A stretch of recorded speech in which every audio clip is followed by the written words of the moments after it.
It was 4 a.m. when my phone lit up in the darkness, vibrating against the nightstand like it was trying to wake me from a dream I didn't want to be in.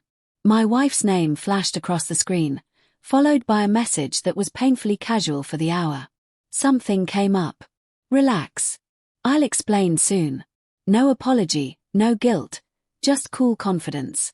I stared at it for a few seconds, waiting for anger to rise, waiting for heartbreak, but I felt neither. Instead, I felt something colder. Acceptance, because deep down I had known for weeks that something wasn't right. I just didn't want to be the one to admit it.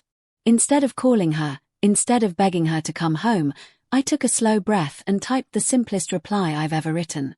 No need. Stay with him. You're single now.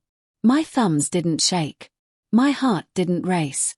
It was like my soul had already practiced this moment 1,000 times. I set the phone down, lay back on the pillow, and for the first time in months, the bed didn't feel lonely. It felt peaceful, quiet, honest, and mine. You'd expect pain after a message like that. But when betrayal sits on your chest long enough, the pain stops burning and turns to ice. I thought about the late night she blamed on meetings. The way she shielded her phone when it lit up, the distance in her eyes when she sat beside me but felt miles away. Every time she chose silence over truth, I stitched my mouth shut and chose patience. But tonight I chose myself. 20 minutes later, the silence broke with frantic banging on the door. Sharp, desperate, echoing through the empty hallway. Then her voice, trembling and breathless. Please open the door. Just let me explain. I didn't rush. I didn't panic. I stood up slowly, walked to the door, and looked through the peephole. She was standing there, mascara smeared, hair falling apart, heels in one hand, phone in the other. She looked like someone who finally realized that consequences don't wait for convenient timing. I didn't open the door. Instead, I leaned my forehead gently against it and asked one simple question. Who are you with? Silence. No excuses. No lies this time. Just quiet sobs.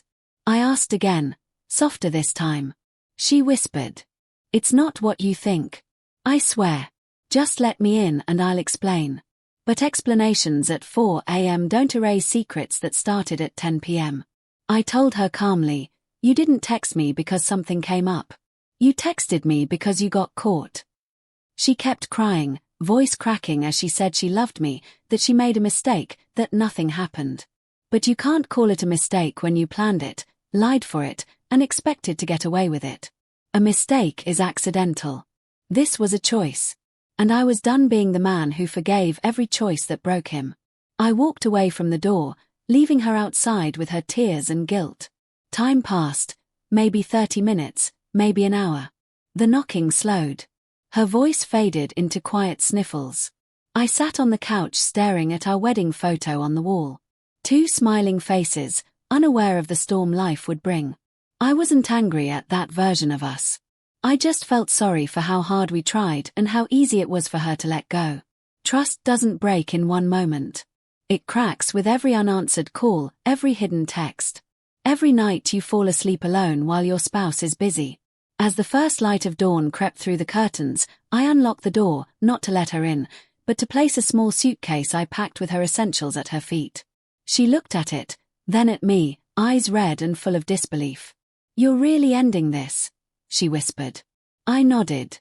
No, you ended this when you walked out that door without thinking twice.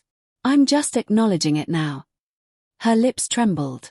She reached out to touch my hand, but I stepped back. She stood there holding the suitcase like it weighed the world. I didn't think you'd stop loving me, she said softly. I looked at her, not with hate, but with honesty. I didn't stop loving you. I just stopped destroying myself for someone who didn't care if I was hurting. She had no reply. No more excuses left. She turned around and walked away slowly, the morning light casting a long shadow behind her, a shadow of everything we could have been.